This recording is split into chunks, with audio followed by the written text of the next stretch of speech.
Shabbat shalom, Shabbat shalom, Shabbat shalom, shalom, shalom, shalom. This is your brother, Priest Kazakia from MalachiMinistries.org, and I wanted to start a series on the subject of the finished works of Christ. The finished works of Christ. Now, I'm using the title Christ for the sake of the lesson. Before we go into our lesson, I want to go to the second chapter of Kepha, or Peter, second chapter, and we're going to read something that we always read to set the pace or the stage for the letters of SHAUL, who the world calls Paul. Okay, so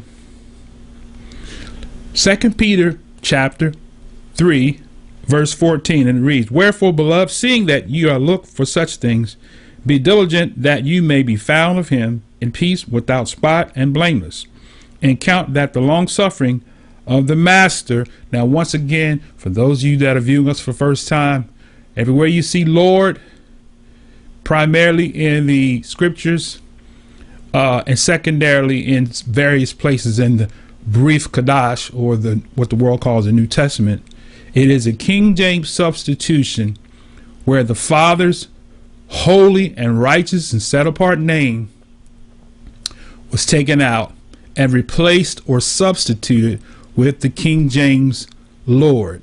Okay? Now, as you study the scriptures, you will find, if you have a good Strong's Concordance, I recommend you to get a good Strong's Concordance and follow along and look at the numbering system, and you will see what was there originally in the Hebraic text. Okay? Now, having said that, let's continue.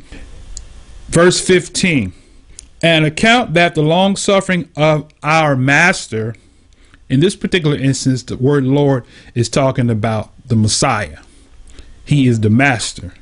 The master is salvation, even as our beloved brother SHAUL also, according to the wisdom given unto him, have written unto you, as also in all his epistles, speaking in them of things in which are some things hard to be understood, which they that are unlearned and unstable rest, as they do also other scriptures, unto their own destruction. So, our brother Shimon Kepha, who the world incorrectly calls Peter, he gave us an admonishment or warning about the teachings of our beloved brother SHAUL, because SHAUL says some things, brothers and sisters, that are hard to be understood for those that are unlearned.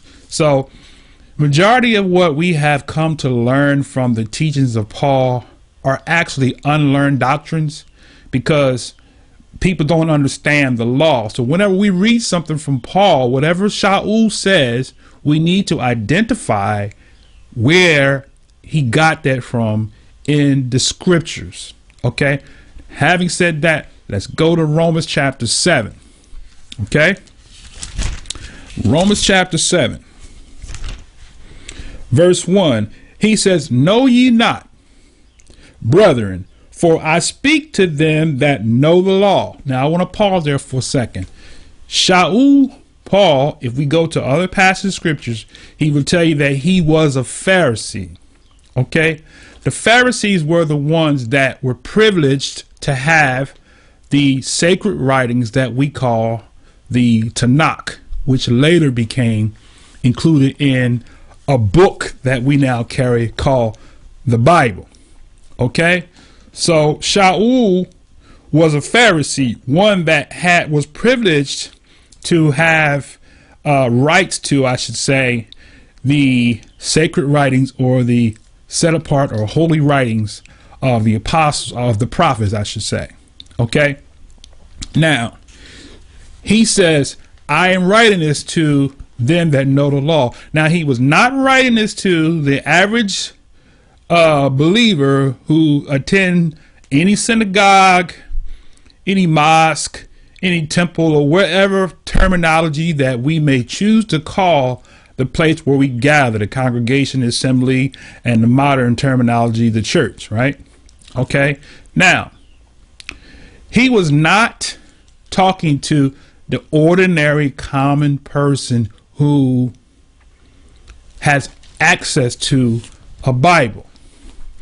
He was talking specifically primarily to other scribes and Pharisees that were students and doctors, if you will, of the law, who understood the components of the law, understood what the law entailed, what the law consists of, the various different segments of the law as pertaining to man, as pertaining to the creator, as pertaining to the employment field, the labor field, as pertaining to harvesting of crops, agriculture, running businesses, and the whole 9 yards. There are many facets and components of the law that those who were Pharisees or doctors or scribes understood and studied diligently the various different components as pertaining to the law. So Shaul was not talking to the average person who has no knowledge.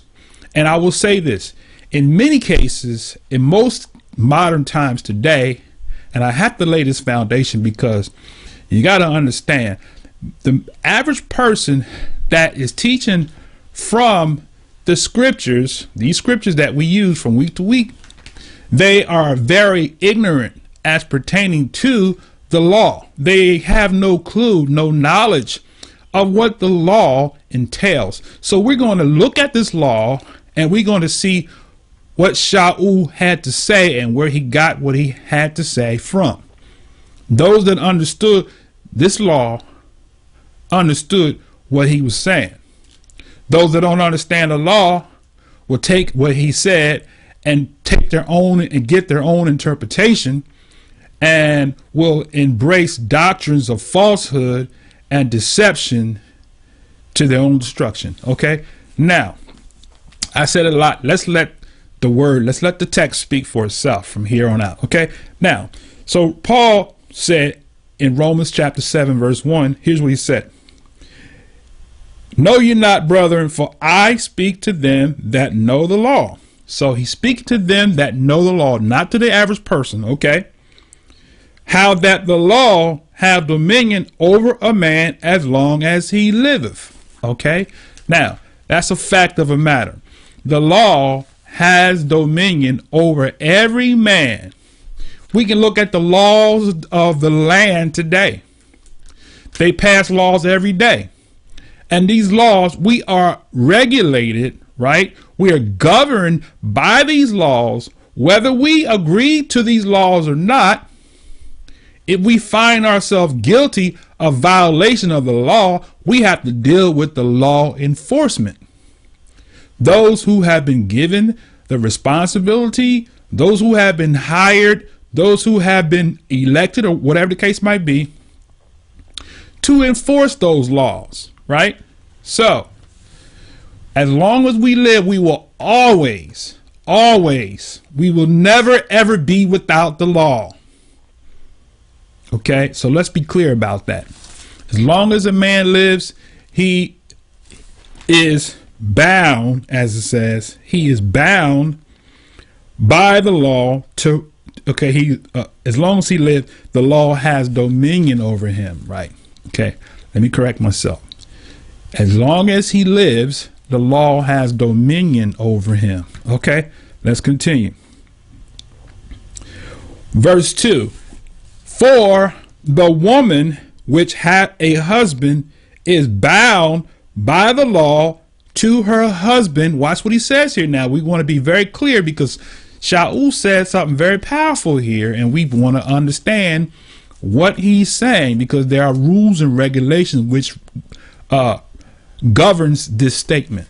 Okay, this statement here. Watch what he says here. For the woman which have a husband is bound by the law to her husband as so long as she live. But if the husband be dead, she is loosed from the law of her husband. Okay. Verse 3. So then if while her husband liveth, she be married, okay, for if while her husband liveth she be married to another man, she shall be called an adulteress. But if her husband be dead, she is free from that law, so that she is no adulteress, though she be married to another man. Now, in the same text, the same epistle of Romans chapter 7, later on in the same chapter, Shaul is going to explain what he is saying right in this particular verse here. What Shaul is not saying, and we're going to go to Torah and show you what he's saying. Okay. Once again, as I said, there are certain things in the law that this statement that he made is contingent. Okay. A woman, we're going to show you in this lesson that a woman is not bound in all cases to her husband. As he said here, let's read it again. He says, for the woman which have a husband is bound by the law to her husband so long as he live. But if the husband be dead, she is loose from the law of her husband. Now, that is not in all circumstances and in all situations. We're going to show you what the law says about a woman being loose from a husband. Okay, let's go to the Tanakh, what the world calls the Old Testament, right? Okay, let's go to Deuteronomy chapter 22. Deuteronomy chapter 22. All right, this is where we're going to get some understanding of some situations, because the statement that says that she is bound to her husband until he dies, according to the law, that is not, we're going to show you, that is not what the law said. The law did not say she's bound to her husband as long as he lives. Okay, there are situations. Okay, now we're going to show you. Let's go to Deuteronomy 22, and we're going to start at verse 13. Deuteronomy chapter 22 and verse 13, and it reads, if a man take a wife and go into her and hate her. Okay.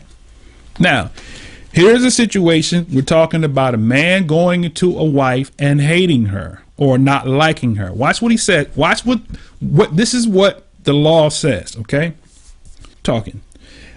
And give an occasion of speech against her and bring up an evil name upon her and say, I took this woman, and when I came into her, I found her not a maid. Okay. We want to look at this word 1331. The word that is in the text here, it says that he found her not a maid. It is the word Bethulim. Bethulim. Okay. And the word Bethulim is defined as, it says, the same as 1330, collectively and abstractly, virginity, by implication, concretely the token of it. Now 1330 is Bethula, which means to separate a virgin from her privacy, sometimes by continuation, a bride, also a city or a state. Okay, so now that word tells us that this woman, he said he found she was not a maid, she was not a virgin. Now, let me just say this here. When people got married, we're going to do another segment on this if the Father permits, but we have many situations today where majority of us are not virgins getting married for the first time. But here, originally, when a person first got married, they were virgins. When the man married the woman, she was a virgin. She was not somebody who was sleeping around or who was, as they say, testing out the waters, right? That wasn't a practice in the ancient days of old. A woman remained a virgin until she got married. Nowadays, we don't value or have any high regard for remaining virgins because it's looked at, is frowned upon, and not accepted as being something that is a a good thing. Okay. Now, so back to verse 14. So he found her not to be a virgin. Then shall the father of the damsel and her mother take and bring forth the tokens of the damsel virginity unto the elders of the city in the gate. So now this man, and I don't want to go into too much detail, he pretty much paid for this virgin. So it was like an investment. He paid the father and the family for this virgin woman that he purchased under the understanding that she was a virgin. Okay. Deuteronomy chapter 22 verse 17. And lo, he hath given occasions of speech against her, saying, I found not thy daughter a virgin, and yet these are the tokens of my daughter's virginity. And they shall spread the cloth before the elders of the city, and the elders of the city shall take the man and chasten him, and they shall immerse him in 100 shekels of silver, and they shall, verse 19, and they shall immerse him in 100 shekels of silver, and give them unto the father of the damsel, because he had brought up an evil name upon a virgin of Israel. See, now they go and give you the word virgin. And she shall be his wife. He may not put her away all his days.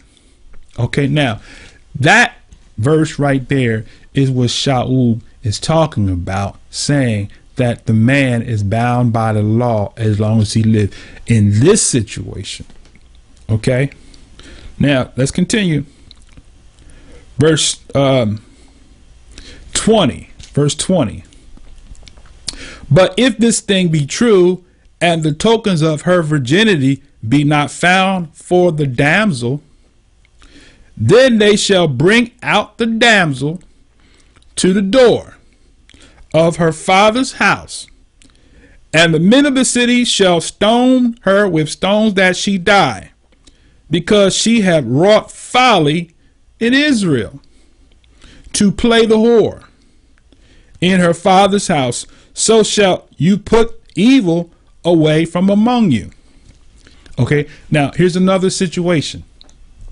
We've covered the virgin and the deception, the man bound by the law to her because he gave her an evil name, but his accusations or his report was evil.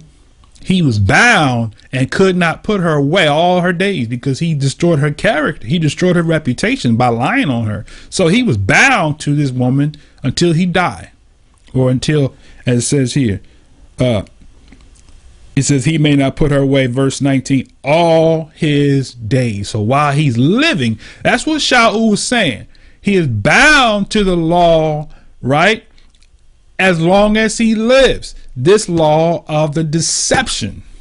So he married her, and because he just tried to deceive the people of the world, he is bound by the law to this woman. Okay, that's what Shaul was talking about, right? This 7th chapter of Romans is talking about the marriage law only. Okay, now that particular segment of the law, I want to be clear, he was talking about this deceptive tactic that this man married this virgin and he lied on her and gave her a bad name. He could not put her away all the days of his life. Why? Because this man is not trustworthy. His reputation is now tarnished because no one will believe that this man is telling the truth. Okay, now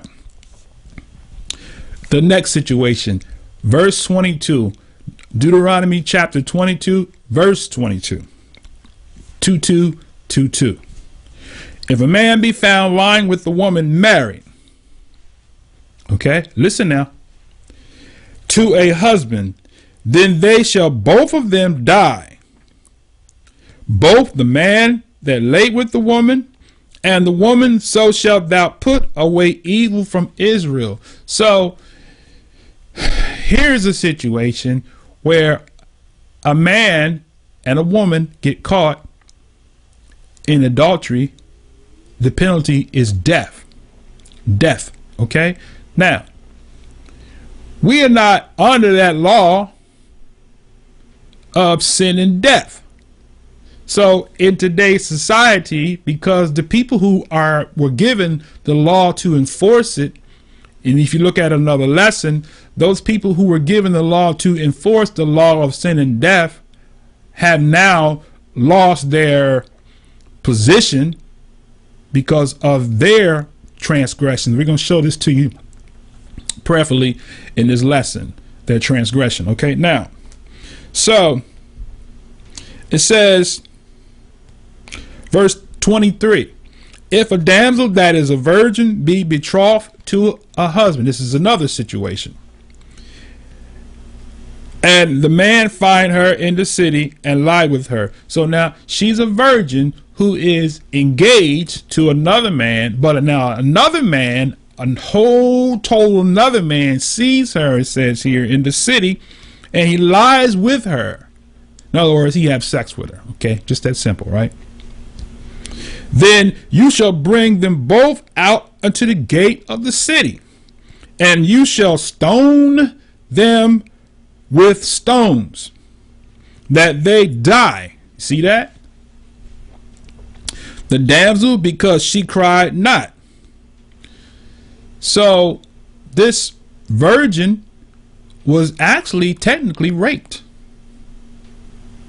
But since she did not speak out against this rapist, it said the damsel, because she cried not, being in the city, and the man, because he had humbled his neighbor's wife. You see that? So you shall put away evil from among you. Verse 25. But if a man be betrothed, if a man find a betrothed damsel in the field, and a man force her to lie with him, then the man only that lay with her shall die. See that? But unto the damsel thou shalt do nothing. There is in the damsel no sin. You see that?